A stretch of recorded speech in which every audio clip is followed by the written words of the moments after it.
Right, guys, hey, short and sweet as I can, if I stop stammering. Strict corn and soybean guys, how can we make cover crops work?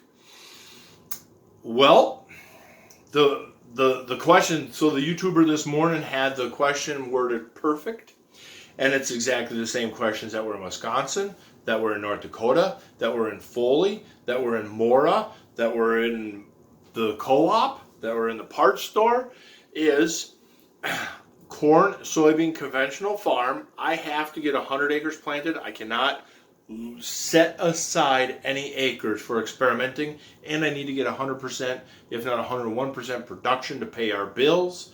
So how can we utilize cover crops? Because we see the advantage of cover crops. The only rebuttal to that is, are you willing to park the disc gripper in the fall? Are you willing to stop fall tillage? If no, we're done. The fall tillage is the key to making these covers work. Do you own a soil probe? You don't have to have the $300 one with the needle. Your hands can feel compaction very well. I will argue this till the day I die. If that disc gripper fixed compaction, why do you have to keep bringing it out? The disc gripper is the cause that you have compaction on your farm. So you're going to dedicate a few acres here, a couple rounds of whatever you're working with. Whether it, you know what I mean, whether it's your planter, whether it's your tool of choice to implement the covers, your sprayer, a couple rounds with your sprayer, so as you're moving across the field, you can shut the sprayer off to manage that cover crop strip. But it's just a couple rounds. That's all you need, is a couple rounds where nobody can see it, and stop disc gripping that spot, and covers will be a success, and that will be your most profitable piece on the farm. End of story. Yield is irrelevant. And everyone's like, well, yield represents income per acre. Are you buying that production? Plain and simple. That will be the most profitable spot on the farm, and that will be the long-term sustainable spot on your farm, because we know conventional tillage is not going to be here. It is not sustainable. So you've got the spot picked out. How are you going to do that?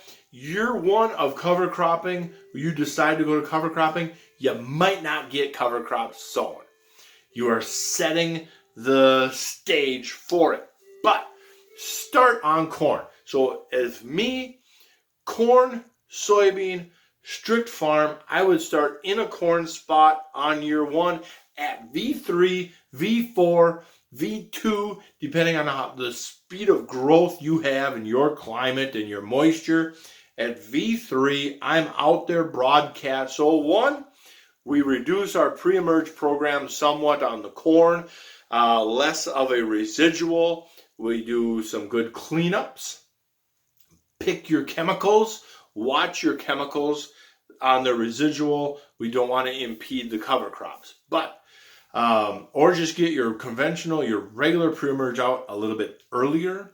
It still does a great job, but it's failing off quicker, and our cover crops will take over. At V3, I am out there with some tillage radish, some oat grass. Maybe it's that simple. Just them couple things. If you want to mix it up a little more, go ahead and mix it up a little more. But that's a great starting spot. Some tillage radish and oat grass. At V2, V3, broadcast them on. They're going to germinate. The corn's going to canopy. They're just going to kind of hang out. The oat grass might wither away a little bit. Excuse me. Come fall behind corn. But they're doing something. They've helped you during the season. That little bit of green growth before the corn canopies, even if they die off at this point, you're going to get the benefit. They've got roots in the ground. They're going to help with the water coming down the hill to get it into the soil instead of going to your normal ponding spots. They're going to protect that soil from weed pressure, from sunlight, from wind and heat. They're going to help retain moisture. They're not going to borrow any moisture. If you're in a drought enough that the corn is going to be damaged by drought, it will not be because of a little bit of oat grass and tillage radish. It will be because you were in a drought. they're going to get more water into your soil profile. They're going to get more air, oxygen into your profile. They're going to generate more CO2 because of the soil life. So come fall time, depending on your fall and your next spring, do not disc-grip corn stalks. Plain and simple. There is zero reason anywhere to be disc-gripping corn stalks. Don't care your anecdotal evidence. I can show you just as much anecdotal evidence as to that you don't need to be doing it. So don't argue about, well, you haven't been to my farm. I don't need to be to your farm. We understand soils at this point. So, we do not disc-grip corn stalks. If you got a chopping head, that's up to you. I don't care either way. That's just however you want to manage your residue. For me, I don't need a chopping head. Mother Nature takes care of all my corn residue for free. Remember your parameter? You need 101% production. Why do you need 101% production? Because you need to pay for that fall disc-gripping. Now you only need 100% production or 99% production because we're eliminating that $30 an acre fee. We put on $30 of seed, we eliminated a $30 charge, and we're building soil. The corn is doing our tillage for us. We're going to put on some winter rye. Now, come next spring, we've got options. One, depending on your climate, where you're at, maybe you didn't get the winter rye on last fall. Depending on your spring, you might just drill it ahead of your soybeans. It won't vernalize. You just end up with a cover, just a grass crop. Now you can burn it down and do your normal soybeans. Or you did winter rye, it vernalized. Do you have a hay market in your area? Hay market here, $80 a bale. I guarantee there's $160 a bale or $160 an acre in our area off that winter rye. So that field made me $160 minus costs going into a cash crop that the cash crop hasn't even produced yet. For year 2020, you are already $160 an acre ahead had you not had the cover crop. Maybe you have no hay market. Maybe could you sell it to a neighbor as stumpage for $30 an acre? He takes a couple bales off. He didn't remove that much P and K in that product by taking that little bit of hay. You're now $30 ahead minus $5 of P and K. You're still $25 ahead. You're 3 bushels ahead on your soybean production. Or like if you go 2.5 hours west of me, an hour west of St. Cloud, you got that super black, beautiful God's country soil. Organic no-till guys. They utilize the rye as ground cover. They plant into it. When the beans start coming up, the rye hits a certain growth stage. As long as it's still a grass, it's very difficult to roll down. Once it gets to reproductive, you can roll it down. It turns to straw, makes a big, thick mat. That is their season-long weed control.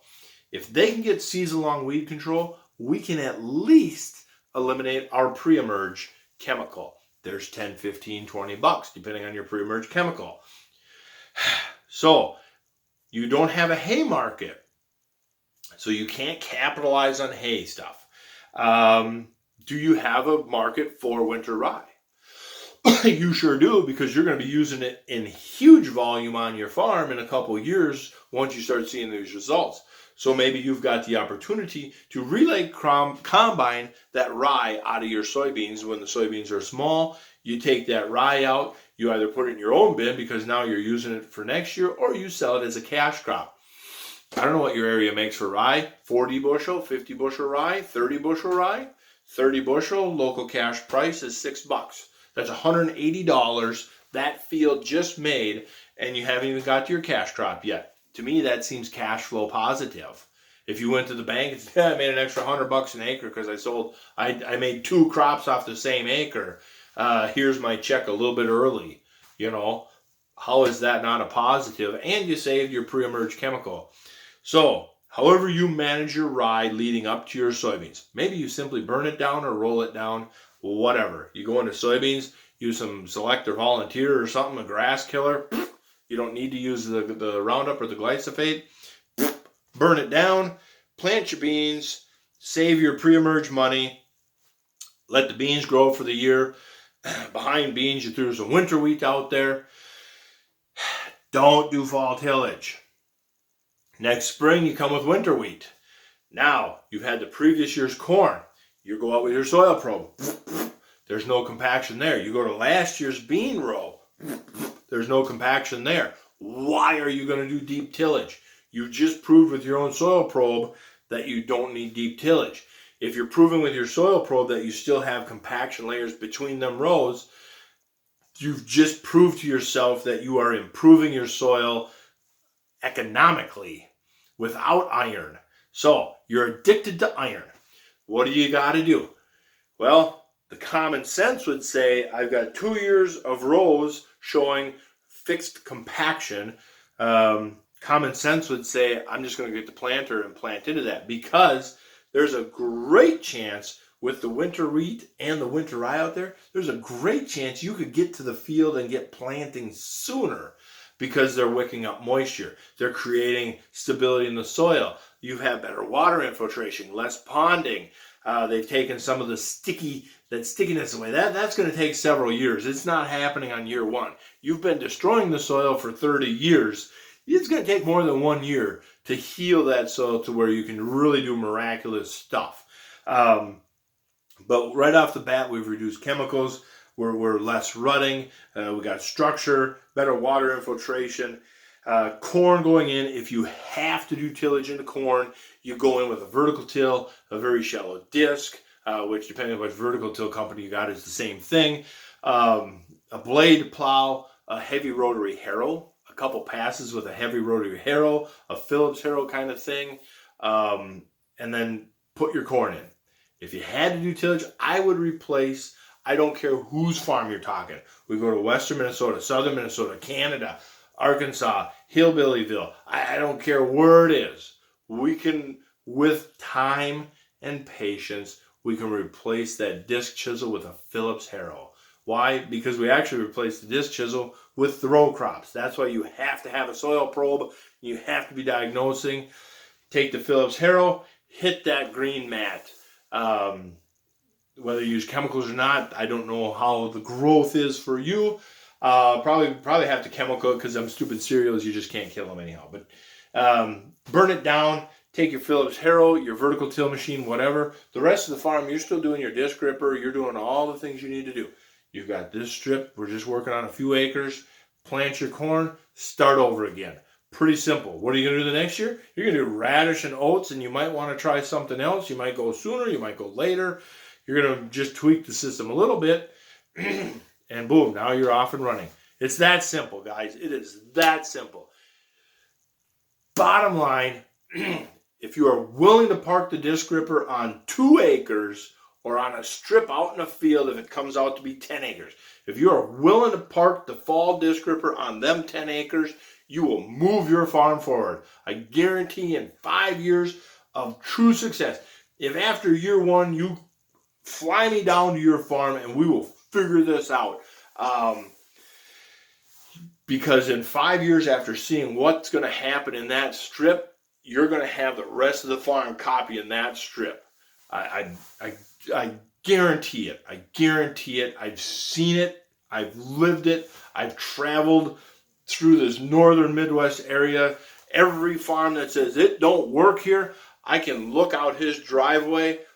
Maybe you need some binoculars. You might actually have to drive. But not too far away is a guy doing strip till, no-till, organic no-till. There's somebody very close to everybody that says it don't work here that's making it work here. Kind of leading into tomorrow's topic a little bit. But yeah, so that is how I would do it on a corn soybean rotation. That's simple. Guys, thanks for watching. Leave your comments below if you are a conventional guy as to would you be willing to do this, and let's go from there.